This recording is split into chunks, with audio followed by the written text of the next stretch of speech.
Bienvenidos a la clase número 2, asincrónica de análisis de las organizaciones 2. Recordemos que en la última clase estuvimos trabajando sobre el concepto de estructura organizacional, entendiendo que toda institución necesita definir cómo se organiza para alcanzar sus objetivos. Vimos que la estructura no es algo rígido ni meramente formal, sino un conjunto de relaciones entre personas, áreas, funciones que le dan sentido, al funcionamiento diario de la institución. Hoy vamos a continuar este recorrido analizando cómo se distribuyen las funciones, la autoridad y el poder dentro de una organización. Vamos a mirar más de cerca cómo se decide quién hace qué, quién tiene la responsabilidad de coordinar y cómo estas decisiones influyen, ¿no?, en el clima de trabajo y en la comunicación entre los distintos niveles. Según Eggers, que es uno de los autores de la bibliografía obligatoria que tenemos disponible para consultar, la estructura de una organización se compone de las formas en que el trabajo se divide y se coordina para alcanzar los objetivos institucionales. Esto quiere decir que la organización no se sostiene solo por las tareas individuales, sino que en la manera en que estas tareas se articulan entre sí para el conjunto que funcione de manera coherente, ¿no? Cuando una institución define su estructura, lo que en realidad está haciendo es establecer un mapa de relaciones de autoridad y de comunicación que le ayudan, a orientar sus esfuerzos hacia una meta que todos tienen en común. Para Chiavenato, que es otro de los autores de la bibliografía obligatoria, que lo van a encontrar en el apartado de bibliografía, dice que toda organización es un sistema social que está compuesto por personas que trabajan juntas de manera coordinada. Esa coordinación requiere de reglas claras, que deben ser claras, sobre cómo se toma la decisión y cómo, se distribuye la autoridad. Cuando esa distribución no está bien definida, aparecen, los conflictos, duplicación de tareas o falta de responsabilidad.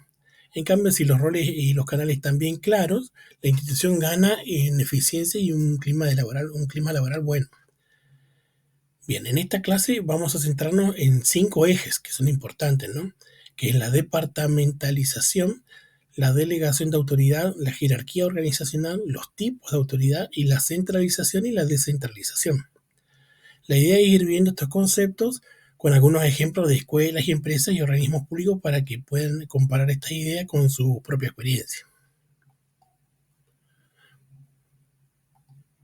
Bien, para comenzar, hablaremos de la departamentalización. Que en términos simples, departamentalizar significa dividir el trabajo en áreas o secciones, agrupados por tareas o responsabilidades según los criterios, ¿no? Como dice Chiavenato, toda organización necesita separar sus actividades para alcanzar una mayor eficiencia, pero esa división debe hacerse de manera coherente para que cada parte contribuya al objetivo en común. Imaginemos, por ejemplo, en la escuela. Hay docentes y preceptores y directivos, auxiliares y bibliotecarios, ¿no?, como personal. Cada uno cumple su función, que es diferente, ¿no?, entre ellas. Pero todos trabajan para un mismo objetivo, que es que los estudiantes aprendan a brindar el servicio educativo. La departamentalización busca eso, el organizar las funciones sin perder la unidad. Según Eggers, este proceso permite que la institución logre esta coordinación, la especialización y la claridad, ¿no?, de la toma de las decisiones. Cuando las actividades se agrupan por áreas, las responsabilidades se definen mejor. La comunicación se ordena y el control es más preciso. Pero dice Eger que si no hay un único modelo válido, no hay un único modelo único, sino que cada organización elige su forma de estructura según su tamaño, su cultura y sus objetivos. Lo que sí dice que existen criterios de departamentalización, que el primero es el funcional, en el que se agrupan las actividades según las funciones de la organización. Por ejemplo, en la escuela podríamos tener el área de dirección, de administración, de docencia y de apoyo pedagógico, por ejemplo, ¿no? En una empresa, la departamentalización sería, por ejemplo, el sector de ventas, el de contabilidad, el de producción o de recursos humanos.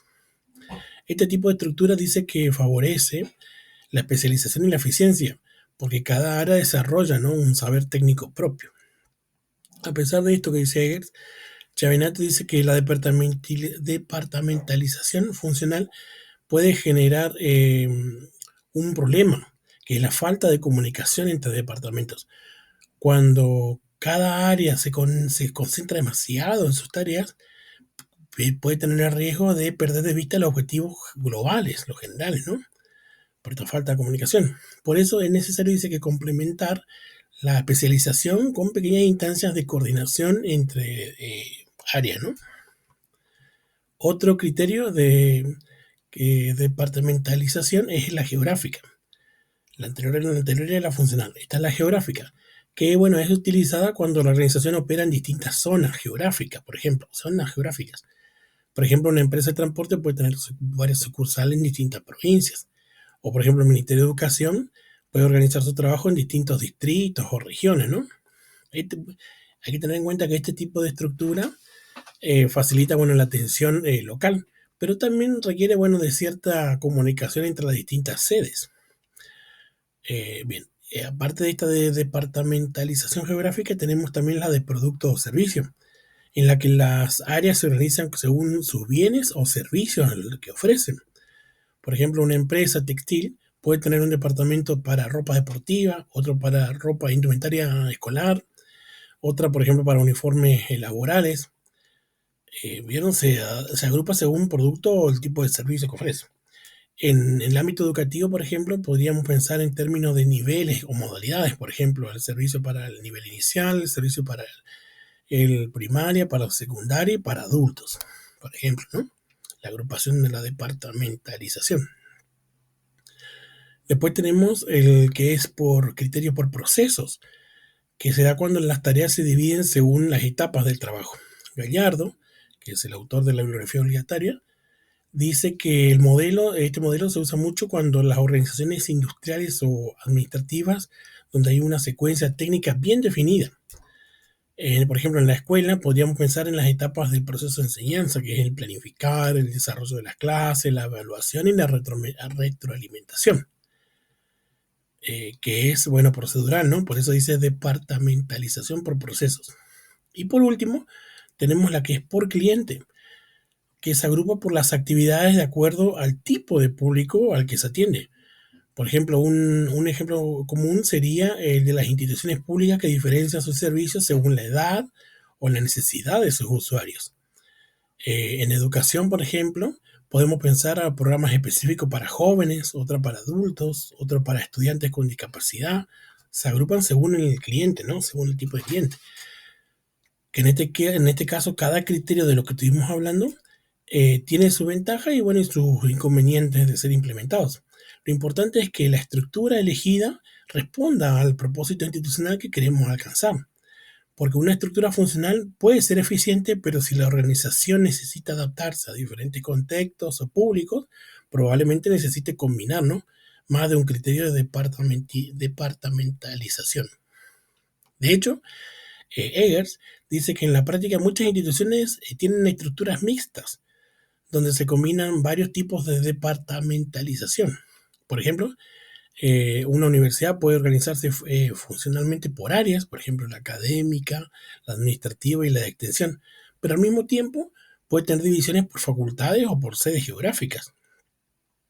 Otra cosa que es importante, bueno, tener en cuenta es que la departamentalización no es solo un tema técnico o estructural, también es una forma de expresar cómo se concibe la autoridad dentro de la organización. Una estructura muy fragmentada puede reforzar el control jerárquico, mientras que una estructura más flexible puede fomentar la participación y la autonomía de los equipos. En las escuelas, por ejemplo, solemos ver las estructuras bastante verticales, directivos en la parte superior y coordinadores en el medio y docentes en la base. Pero cuando se implementan proyectos interdisciplinarios o equipos de trabajo más autónomos, la estructura se vuelve más horizontal y más colaborativa. Por eso este cambio no solo mejora la comunicación, sino también transforma la cultura institucional. Bien, avancemos al siguiente.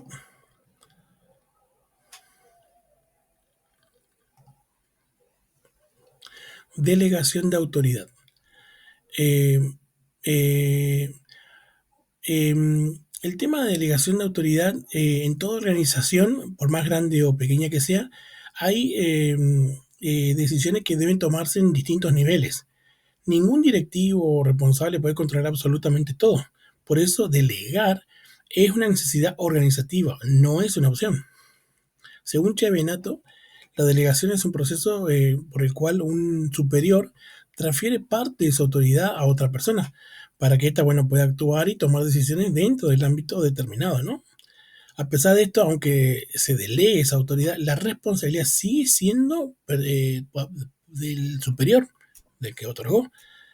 Se podría decir entonces que delegar delega el poder de actuar, pero no transfiere la responsabilidad sobre los resultados. Es importante, bueno, entender este proceso porque permite que una organización funcione de manera dinámica sin que la decisión tuviera que pasar por la autoridad máxima todo el tiempo. Porque si no se generaría una estructura lenta, rígida y con riesgo de saturación. Chiavenato dice que delegar no significa perder poder, sino distribuirlo de manera más inteligente.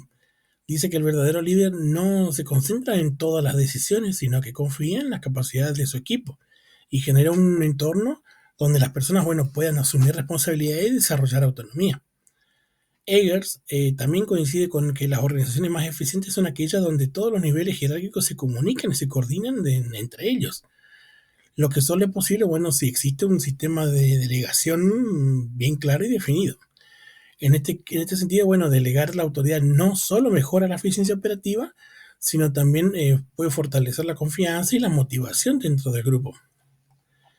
Hay que tener en cuenta en este sentido que la delegación implica tres elementos que deben, bueno, estar ciertamente equilibrados, ¿no? Que son el de la autoridad, la responsabilidad y la rendición de cuentas. La autoridad es el poder legítimo que tiene una persona para tomar las decisiones, dar órdenes y hacer que se cumplan. La responsabilidad es la obligación de realizar las tareas asignadas y responder por los resultados. Y la rendición de cuentas es el compromiso de informar y justificar las decisiones tomadas. Cuando estos tres elementos están alineados, la autoridad, responsabilidad y rendición de cuentas, la delegación funciona bien. Pero si alguno falla, por ejemplo, si se delegan tareas sin otorgar autoridad suficiente o si se da autoridad sin exigir responsabilidad, pueden aparecer los problemas.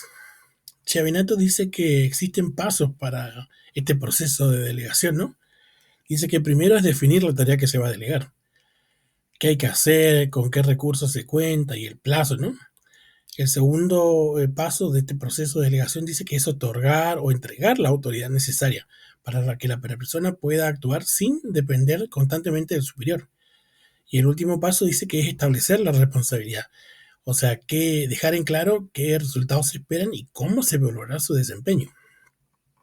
Ahora bien, cuando esto parece un proceso fácil, pero muchas veces delegar es mucho más difícil en la práctica, porque hay dirigentes o mandos medios que sienten que nadie hace las cosas igual que ellos o que tienen miedo de perder el control o el protagonismo. Chaminato dice que existen varias barreras comunes en todo esto, ¿no? Para la delegación. Dice la falta de confianza, el miedo a los errores, la tendencia al exceso excesivo, al control excesivo y a la ausencia de comunicación, ¿no?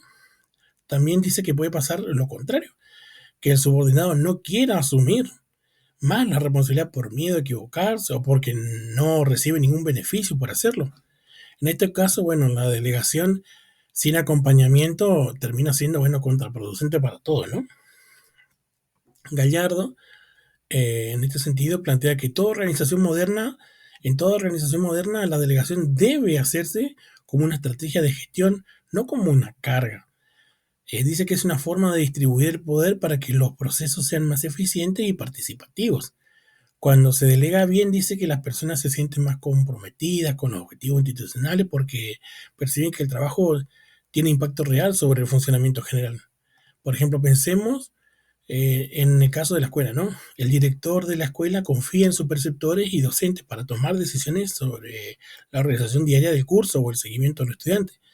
Este tipo de delegación no solo alivia, bueno, la carga del director, sino que también empodera a los demás actores y, bueno, y fortalece al equipo institucional, ¿no? Ahora, si esa misma dirección se reserva todas las decisiones, desde la planificación hasta el control de los horarios, lo más probable, bueno, es que el trabajo se vuelva más lento y los docentes se sientan desmotivados o inclusive desinformados. Por eso, La delegación de autoridad está directamente vinculado con el tipo de liderazgo que predomina, bueno, en la organización. Los líderes autoritarios suelen centralizar las decisiones y controlar cada detalle, mientras que los líderes participativos confían en su equipo y promueven autonomía. Eggers, en este sentido, dice que las organizaciones que aprenden a delegar bien tienden a ser más adaptables frente a los cambios, porque los distintos niveles pueden tomar decisiones sin depender siempre de una orden de un superior. Esta capacidad de reaccionar se vuelve bien importante porque en contextos educativos o institucionales donde los problemas requieren de respuesta rápida, ¿no? Chiavenato dice que, en este sentido, dice que delegar no es abdicar a la responsabilidad, sino multiplicar la capacidad de acción. Creo que esta frase resume bien la idea, porque en las organizaciones no solo se fortalecen cuando un individuo eh, eh, eh, controla todo, sino cuando las personas trabajan con autonomía dentro del marco claro de confianza y coordinación.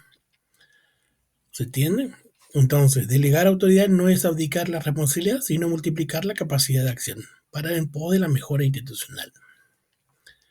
Bien, seguimos con la siguiente diapositiva. Jerarquía organizacional. Entendemos que este es un tema, que la jerarquía organizacional es un tema que atraviesa todas las instituciones, sin importar su tamaño o rubro. Cuando hablamos de jerarquía nos referimos al orden de autoridad que existe dentro de la organización, es decir, al conjunto de niveles que indican de quién depende y quién tiene el poder de decisión sobre determinadas cuestiones dentro de la organización. Chiavenato plantea que la jerarquía es uno de los principios básicos del diseño organizacional, ya que permite que las tareas se coordinen de manera más eficiente. Sin un orden jerárquico, las responsabilidades se confunden, dice él. Las decisiones se superponen y la comunicación se vuelve caótica. Este principio no significa que una organización deba ser necesariamente autoritaria, sino que necesita de una estructura definida que organice las relaciones de trabajo, las relaciones de trabajo. Porque la jerarquía puede ser más rígida o más flexible, pero siempre que cumpla las funciones de mantener la coherencia entre las distintas partes. En este sentido, Eggers explica que la jerarquía se presenta habitualmente en niveles, que hay desde la alta dirección, donde se toman las decisiones estratégicas, hasta los niveles operativos, donde se ejecutan las tareas diarias. En el medio suele haber niveles de supervisión o intermedios, que tienen el rol de traducir las políticas generales en acciones más concretas para los operarios, ¿no? Si pensamos, por ejemplo, en el ejemplo este que venimos haciendo de la escuela, podríamos ubicar en la parte superior a la dirección, en la parte del medio a los preceptores y coordinadores y en la parte de la base a los docentes y el personal auxiliar. Cada nivel cumple sus funciones, pero todos son necesarios para que el sistema funcione, ¿no?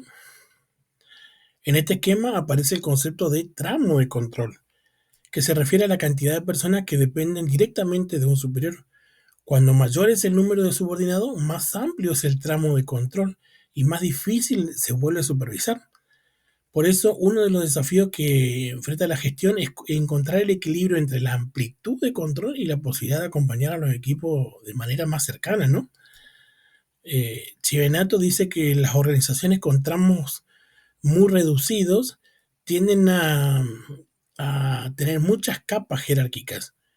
Esto dice que genera una estructura excesivamente verticales, donde la información circula lentamente y las decisiones tardan en llegar.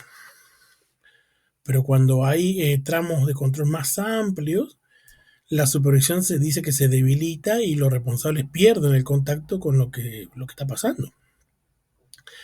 Hay que tener en cuenta que, por ejemplo, en los últimos años, muchas instituciones comenzaron a revisar su estructura jerárquica, buscando modelos más planos o menos burocráticos. Esto no significa eliminar niveles de autoridad, sino más que nada redistribuirlos, fomentando la participación y la comunicación más horizontal. Eggers dice que hay que pensar la jerarquía no como una pirámide cerrada, sino como una red de relaciones, donde la información fluye en varios sentidos. En este tipo de estructuras los equipos tienen mayor autonomía y los líderes asumen un rol más orientador que controlador. Este cambio dice que se puede ver, por ejemplo, en algunas escuelas que promueven espacios de trabajo colaborativo entre docentes o entre directivos, auxiliares y docentes, eh, que se puede ver como ejemplo, ¿no? En lugar de depender exclusivamente de las decisiones verticales. Se generan instancias, bueno, de diálogo donde las ideas circulan entre los diferentes niveles. Esta participación activa mejora la toma de decisiones y fortalece, ¿no?, el sentido de la permanencia institucional.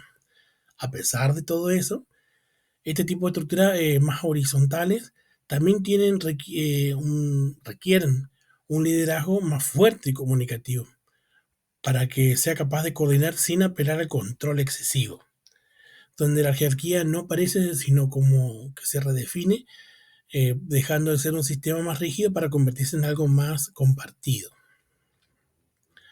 Por eso, al analizar la jerarquía organizacional, no deberíamos estar pensando en líneas de mando, sino en formas de relación, ya que una institución con una jerarquía no es necesariamente una institución cerrada o autoritaria.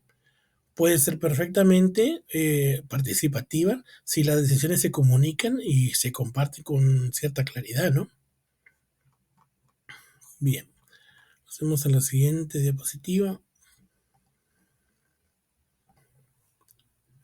Autoridad y responsabilidad. En toda organización las personas no solo realizan tareas, sino que también asumen cierto poder para decidir y cierta obligación para responder a lo que hacen, ¿no? Esta relación entre el poder y el compromiso es lo que le da la estabilidad al sistema organizacional. Chavinato dice que la autoridad es un derecho legítimo de dar órdenes y de esperar a que se cumplan dentro de los límites establecidos de la organización, ¿no? No se trata de solo de tener un cargo o una jerarquía superior, sino que de ejercer una influencia reconocida por los demás.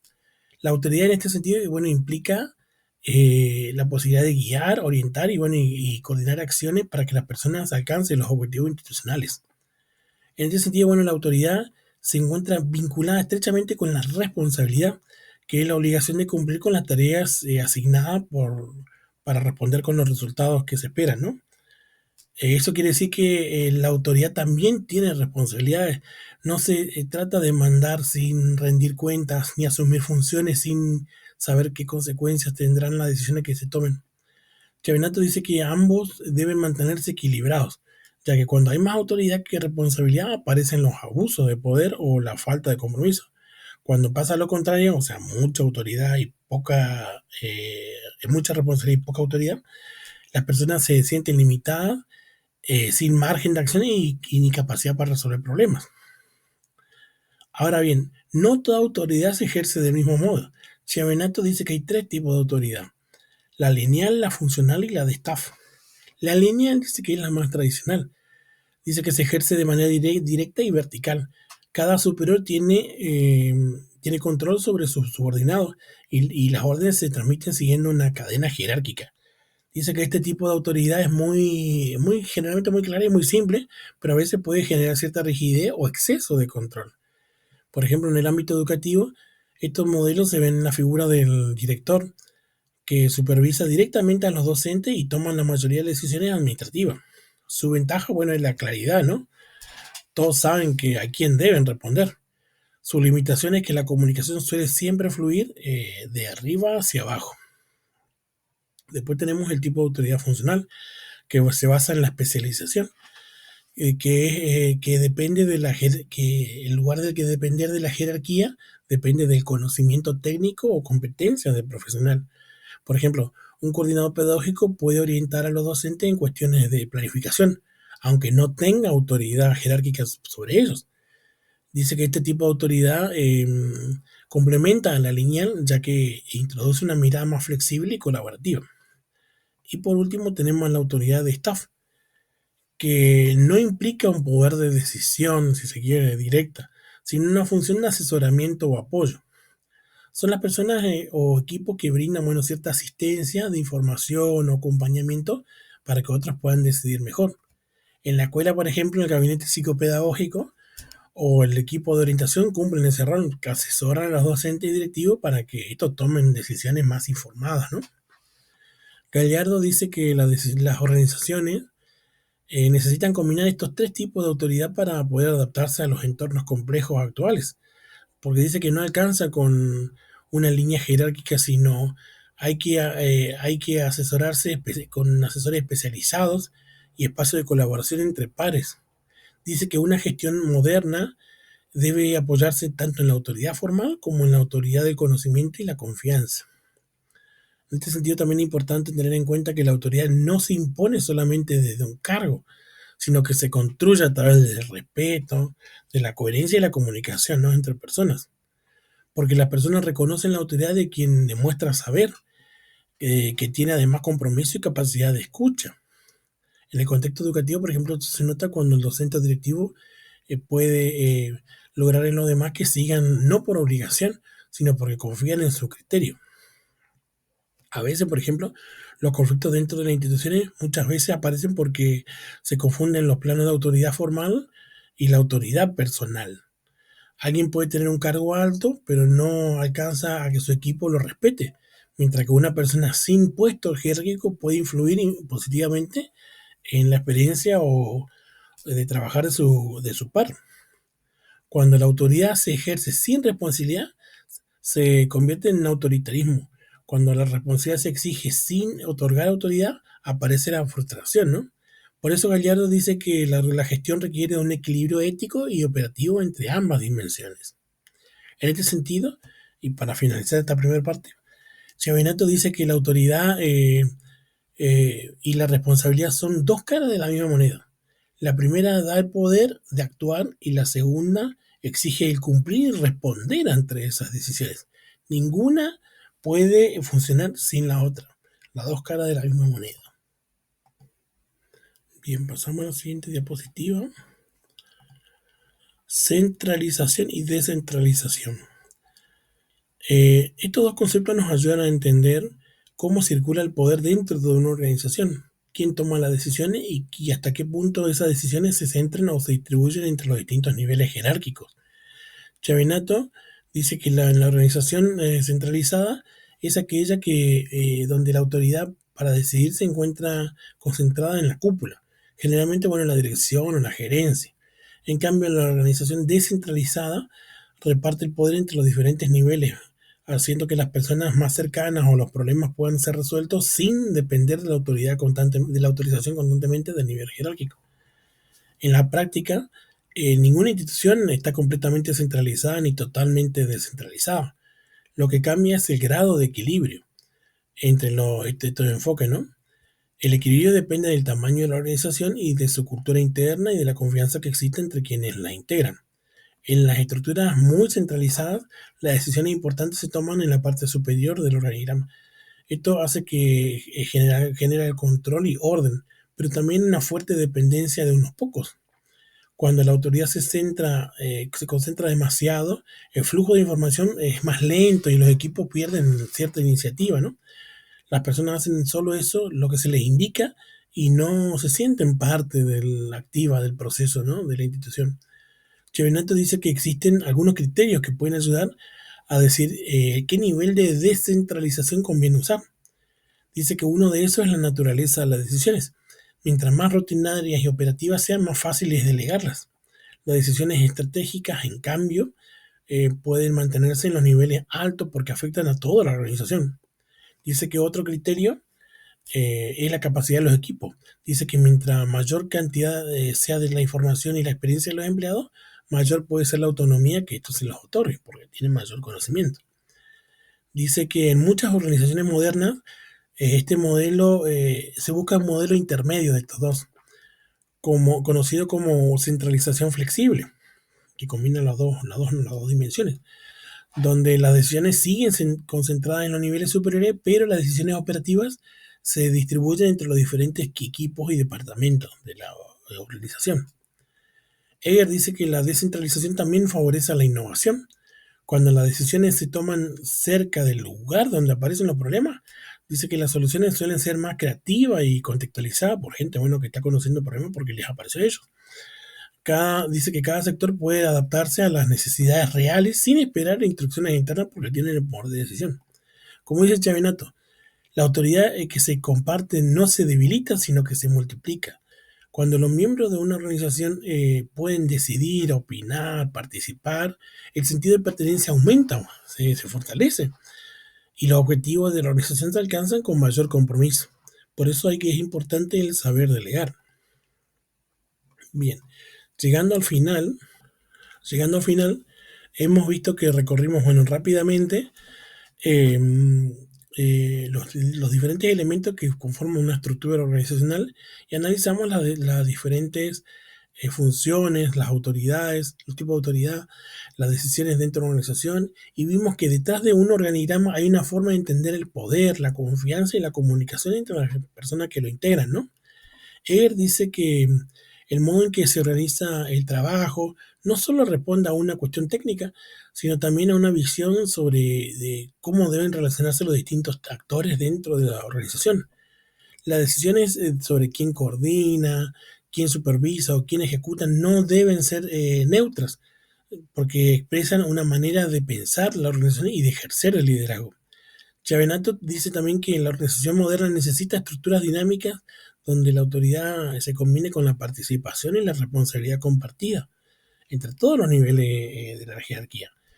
Cuando las decisiones bajan de forma unidireccional, la comunicación se debilita y la institución se vuelve más dependiente. En cambio, cuando la información fluye entre los diferentes equipos, puede actuar dentro de un marco más o menos claro, donde el trabajo se vuelve más productivo y las relaciones más saludables, ¿no? Bien, en este recorrido conceptual que hemos visto, que hemos hecho, apareció la idea de que cada institución también elige su modo de organizarse según su historia, su tamaño y su cultura. Hay que tener en cuenta que no hay un único modelo correcto, como hemos visto. Lo que hace que efectiva una organización es que la coherencia entre su estructura y sus objetivos y la capacidad de adaptarse, ¿no?, a las circunstancias que cambian.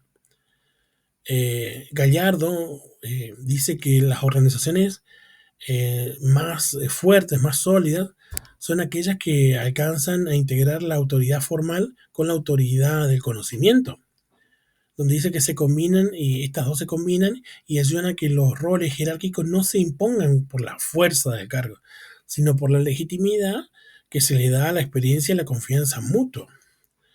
Hay que tener en cuenta que lo que hace que una estructura organizacional funcione no es solo su diseño formal, sino las relaciones que se construyen dentro de la misma. Porque una organización puede tener un organigrama perfectamente armado, pero si no hay una comunicación, una confianza y claridad, bueno, entre los roles, este esquema no alcanza para sostener el trabajo diario de las personas. Bueno, en este sentido, bueno, a partir de todo esto que hemos visto y de las lecturas de la bibliografía obligatoria que está disponible en el campus, les propongo que observen con otra mirada las instituciones que conozcan. Presten atención a cómo se dividen las áreas de las organizaciones de su barrio, del lugar donde trabajan. Presten atención a cómo se dividen las áreas, cómo se despliegan las decisiones y qué tipo de autoridad predomina, ¿no? Van a notar con detalle, van a notar con detalle la forma en que se asignan las tareas, cómo se comunican las órdenes, cómo se nota de manera particular, ¿no?, el poder de entender el poder y la responsabilidad. Eso es importante que hagan esa primera mirada porque les dejé una actividad de producción que tienen que hacer, donde van a poder poner en práctica estos conceptos. Van a tener que representar en forma visual o mediante un esquema cómo se organiza una institución que conozcan, mostrando su estructura, la manera en que se agrupan las funciones y cómo circula la autoridad dentro de la organización. La idea es que este trabajo los ayude a comprender cómo las decisiones no solo son estructuras fijas, sino también son sistemas vivos que se transforman constantemente, ¿no? Y que el modo en que se distribuyen las funciones y las decisiones dice mucho sobre lo que entendemos del trabajo en equipo y la comunicación institucional. Bien, les dejo. Es importante que cualquier cosa me consulten por el foro de consultas, que estoy a disposición para recibir cualquier inquietud. Muchas gracias.